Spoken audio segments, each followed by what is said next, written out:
damai sejahtera Allah yang melampaui segala akal dan pikiran manusia. Itulah yang memelihara hati dan pikiranmu di dalam Kristus Yesus, Tuhan dan Juru Selamat kita. Amin.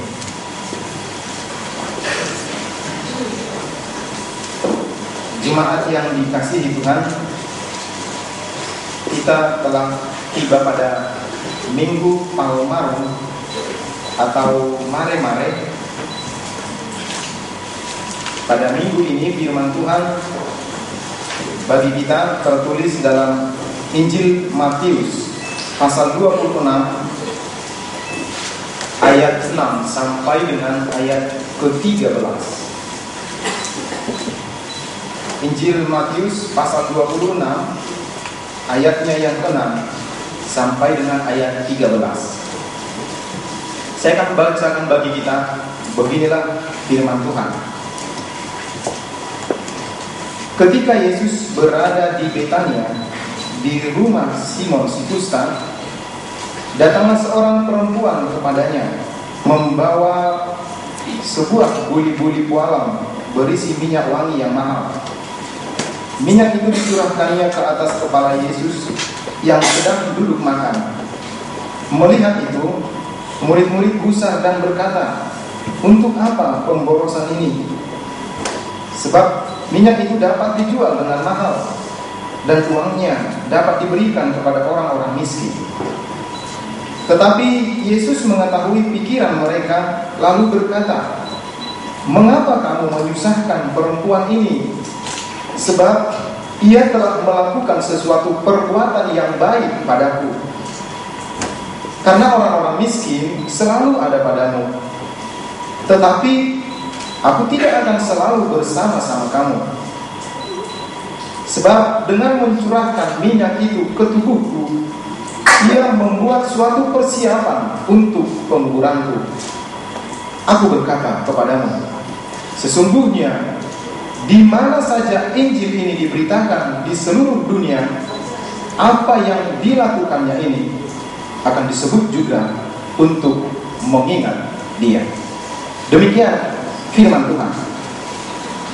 Jemaat Tuhan yang terkasih, peristiwa Palmarum atau peristiwa Mare-Mare ini mengingatkan kita pada suatu peristiwa di mana Yesus bersama murid-muridnya akan mempersiapkan suatu persiapan untuk mengenang atau untuk menghadapi suatu pergumulan dan penderitaan, namun yang berujung dengan kemenangan, kebangkitan Kristus. Apabila kita bandingkan dalam Matius 21 tadi, tema minggu kita, di ayat 5 dikatakan, di ayat 4 dan ayat 5, hal itu terjadi supaya genaplah firman yang disampaikan oleh Nabi. Katakanlah kepada putri Sion, lihat, rajamu datang kepadamu. Ia lemah lembut dan mengendarai seekor keledai beban yang mudah. Jadi peristiwa inilah yang mau kita lihat dalam peristiwa Palmarum, persiapan Yesus untuk menghadapi suatu pergumulan, penderitaan, kesengsaraan pada waktu yang tidak begitu jauh bedanya. Para murid dan orang banyak mengeluk-elukkan Yesus. Terpujilah Raja, terpujilah Anak Daud, Raja. Tetapi begitu hari berganti, mereka mengatakan, salibkan dia, salibkan dia. Bapak, Ibu, dan saudara-saudari, berbeda dengan apa yang dilakukan kebanyakan orang, Yesus sendiri yang mempersiapkan kematiannya. Yesus sendiri yang mempersiapkan kesengsaraan menuju kematian yang berbuah kepada kebangkitannya. Dan itulah yang mau kita lihat dalam nats kita pada Minggu Palmarum ini. Nats ini mengajak kita apa persiapan yang mau kita lakukan untuk menyambut dia Raja untuk menyambut Dia sang juru selamat itu di dalam kehidupan kita. Apa yang dilakukan pada peristiwa Palmarum yang pertama itu adalah Yesus akan menghadapi kematian, dan itulah yang menjadi bukti dan tanda bahwa kita telah diselamatkan sebagai orang yang percaya. Sekarang kita tidak menantikan Yesus lagi mati secara fisik, tetapi persiapan kita di zaman sekarang ini adalah membuat persiapan melalui perbuatan, melalui hidup kita yang beriman, yang setia untuk menyambut Dia yang akan datang kedua kalinya. Dialah yang akan mengangkat kita, Dialah akan mempermuliakan kita kepada orang-orang yang setia dan percaya kepadanya. Oleh sebab itu, Bapak Ibu dan saudara-saudari, dalam nats kita ini ada beberapa pesan firman Tuhan bagi kita, dan ini mau kita lihat satu persatu. Yang pertama, dalam nats ini ada dua tipe manusia yang kontras yang disaksikan oleh Injil Matius ini. Satu sikap, yaitu pengkhianatan, dan ini dapat kita lihat dari diri para imam, para pemuka agama yang membenci Yesus, dan para murid juga, tetapi khususnya Yudas Iskariot. Mereka bermaksud untuk membunuh Yesus. Itu satu sikap. Dan sikap yang kedua, yaitu pemuliaan Tuhan sebagai Raja dan sebagai Juru Selamat. Hal ini dapat kita lihat dari dari sikap yang dilakukan oleh seorang perempuan yang membawa minyak wangi dan dicurahkan ke atas kepala Yesus. Penting bagi kita dalam tradisi Yahudi, mencurahkan minyak ke atas kepala itu salah satu penghormatan kepada tamu, kepada orang lain. Kemudian kalau dia dipeluk, dicium, itu juga adalah penghormatan kepada tamu apabila datang ke rumah kita. Itu adalah tradisi Yahudi. Apa yang dilakukan oleh seorang perempuan ini adalah penghormatan kepada Yesus, karena Yesus datang ke rumahnya. Perempuan ini adalah Maria, saudara daripada Marta dan saudari daripada Lazarus yang dibangkitkan itu. Ini yang mau ditunjukkan oleh firman ini bagi kita. Mana sikap yang kita miliki? Dua sikap ini berpotensi muncul dalam setiap diri manusia di zaman sekarang ini. Mengkhianati atau mempermuliakan Tuhan, itu bisa saja muncul dalam pribadi masing-masing orang. Atau mungkin ada orang yang bersikap ganda. Pada saat ini dia begitu memuliakan Tuhan, tetapi pada saat yang berbeda, yang tidak begitu jauh, dia menunjukkan sikap pengkhianatan kepada Kristus, kepada firman Tuhan, dan kepada perintah Tuhan. Bapak, Ibu, dan saudara-saudari, tentu kita yang tahu bagaimana sikap hidup kita terhadap penyambutan kita kepada Tuhan Yesus. Yang kedua yang harus kita persiapkan adalah menjauhkan sikap yang lebih menghargai, memuliakan materi atau uang daripada sikap terpuji yang dilakukan seseorang atau orang lain. Artinya kita harus menanggalkan dan menjauhkan sikap lebih menghormati nilai uang daripada melihat, membanggakan, memuji dan menghargai sebuah sikap yang baik dari seseorang. Sikap para murid seolah-olah membela dan memberi perhatian kepada orang miskin. Itu yang kita lihat dari sikap para murid, khususnya Yudas Iskariot. Seolah-olah dia ingin memperhatikan sekali, prioritasnya membantu orang miskin, memperhatikan orang miskin. Oleh sebab itu dia keberatan ketika Maria, perempuan itu, mencurahkan minyak ke atas kepala Yesus. Dia marah. Kenapa ini? Ini namanya pemborosan. Jadi seolah-olah dia begitu memperhatikan kehidupan orang miskin. Tetapi dalam Yohanes, Yesus begitu tegas dan begitu kasar sekali kepada Yudas Iskariot ini. Sebenarnya dia bukan memperhatikan orang miskin, tetapi dia itu adalah seorang pencuri. kata Yesus dalam kitab Yohanes, kalau kita buat ayat perbandingannya. Jadi sebenarnya dalam diri para murid, khususnya Yudas Iskariot, ada sikap kemunafikan. Yudas Iskariot seolah-olah menjadi penolong, menjadi murid yang sangat baik di hadapan Yesus, menjadi murid yang sangat bermurah hati kepada orang miskin, orang kecil. Namun sebentar kemudian mengkhianati Tuhan Yesus. Sangat sulit sekali mengenal sikap seperti ini. Tapi walaupun sulit sekali, tetapi bukan tidak mungkin dalam kehidupan bergereja, kehidupan bermasyarakat, sikap ini bisa kita temukan. Inilah yang disebut dengan kejahatan yang bertopengkan kemurahan hati. Seolah-olah memperhatikan orang kecil, orang lemah, tetapi sebenarnya dia mengatasnamakan kemurahan hati. Tetapi lebih jahat lagi, sebenarnya dia adalah orang yang munafik. Atau bisa kita katakan ini adalah kejahatan yang bernuansa ekonomis. Dari sisi ekonomi, dia begitu memperhatikan orang yang lemah, orang yang miskin, tetapi tujuannya sangatlah jahat sekali. Sikap seperti ini akan lebih menghormati dan menghargai nilai uang atau materi daripada orang lain, daripada sikap terpuji orang lain. Itulah yang kita lihat dari diri Yudas Iskariot. Kita kenal siapa itu Yudas Iskariot sampai pada akhirnya, sampai pada matinya. Dia tetap disebut orang sebagai pengkhianat, sifat jahat Yesus. Itu yang menjadi cap yang tetap dikenang oleh orang-orang sepanjang zaman ini. Yudas Iskariot lebih menghargai nilai dari harga minyak yang mahal itu.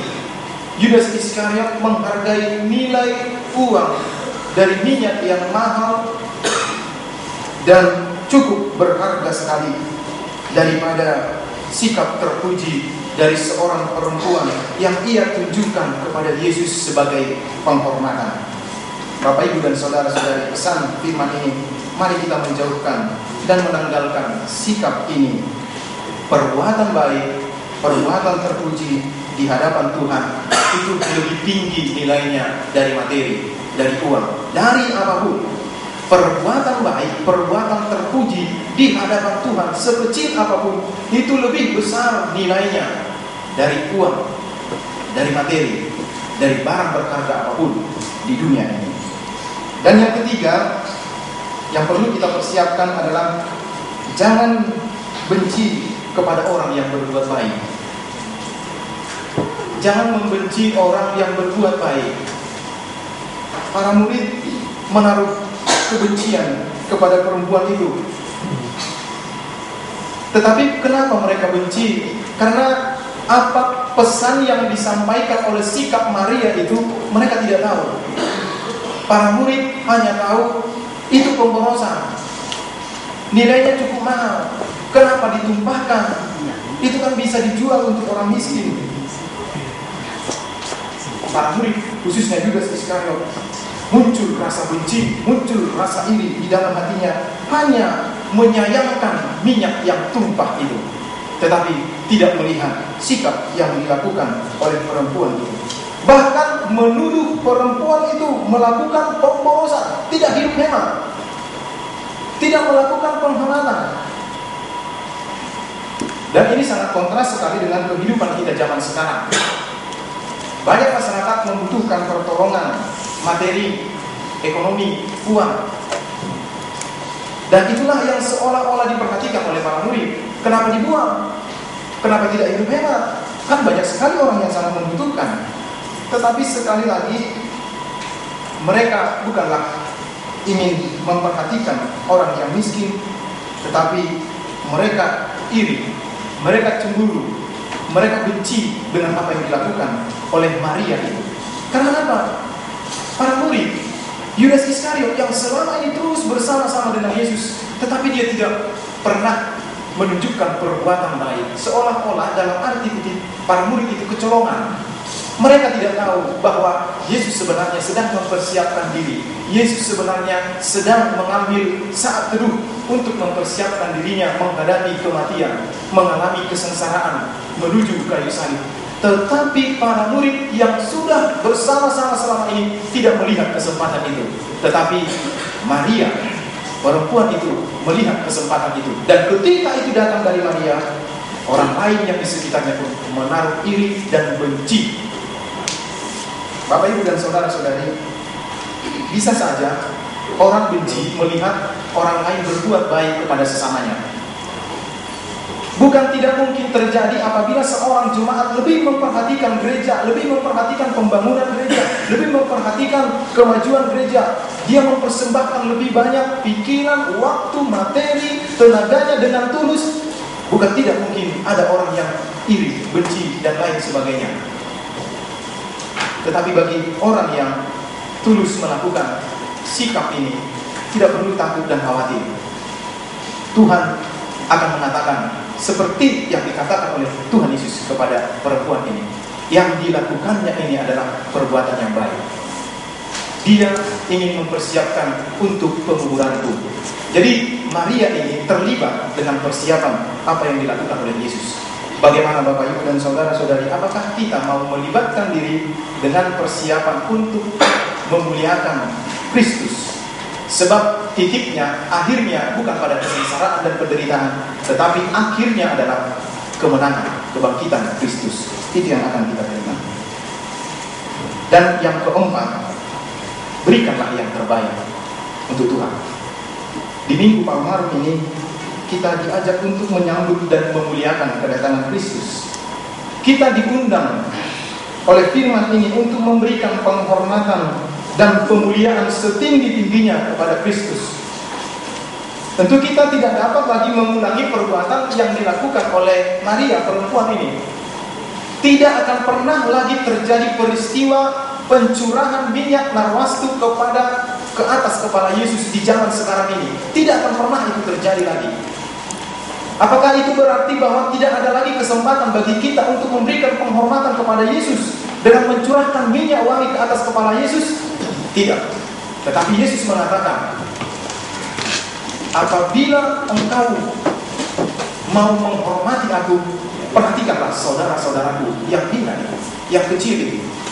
Dalam Matius 25 ayat 40 dikatakan, yang kamu lakukan kepada saudaraku yang paling hina ini, kamu telah melakukannya untuk aku.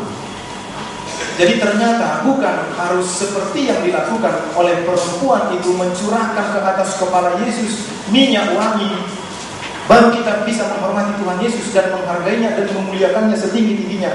Tetapi saat ini pun kita bisa memuliakan Yesus. Kita bisa mencurahkan narwastu itu, melakukan yang terbaik, membantu sesama, membantu orang miskin. Dalam Markus 12 dikatakan, Yesus mengatakan, aku tidak selamanya bersama-sama dengan engkau, katanya kepada para murid. Tetapi bila engkau mau, bantulah orang-orang miskin itu. Dan itu sama seperti melakukannya untuk aku. Bapak, Ibu, dan saudara-saudari, banyak sekali hal mau kita buat untuk mempersiapkan, untuk kita buat memuliakan Kristus, memuliakan Yesus, dan menghormati Dia dalam hidup kita. Berikanlah yang terbaik untuk Tuhan. Ketika kita melakukan firman-Nya, perintahnya dengan tulus, setia, dan penuh sukacita, kita sebenarnya sudah memberikan penghormatan kepada Yesus. Ketika kita menaruh perhatian yang tulus kepada sesama kita yang lemah, yang membutuhkan pertolongan, sebenarnya kita telah memuliakan dan menghormati Tuhan Yesus. Dan yang terakhir, apa yang dilakukan oleh perempuan ini, perbuatan baiknya dikenang sampai akhir zaman ini. Itu muncul dari mulut Tuhan Yesus. Apabila kita baca nats tadi di ayat 13, aku berkata kepadamu, sesungguhnya di mana saja Injil ini diberitakan di seluruh dunia, apa yang dilakukannya ini akan disebut juga untuk mengingat Dia. Apa yang dilakukan oleh perempuan itu tidak pernah terhapus dalam Injil dan dalam sejarah gereja, perjalanan gereja. perbuatan baik itu terus terkenang. Bapak Ibu dan saudara-saudari, jangan pernah bosan, jangan pernah menyerah untuk melakukan perbuatan baik. Itu akan tetap dikenang. Bukan hanya dunia ini, bukan hanya gereja yang mengenang perbuatan baik yang tulus atas iman, tetapi Yesus pun akan mengenang kita dan mengingat kita pada masa akhir. Amin. Kita berdoa. Segala puji hormat kami persembahkan hanya kepadamu Tuhan, karena Engkau juga menghargai hidup kami. Engkau mempersiapkan hati kami Tuhan, memasuki rumah-Mu yang kudus ini, memuji Engkau dan mendengarkan firman. Kesempatan ini cukup berharga bagi kami Tuhan.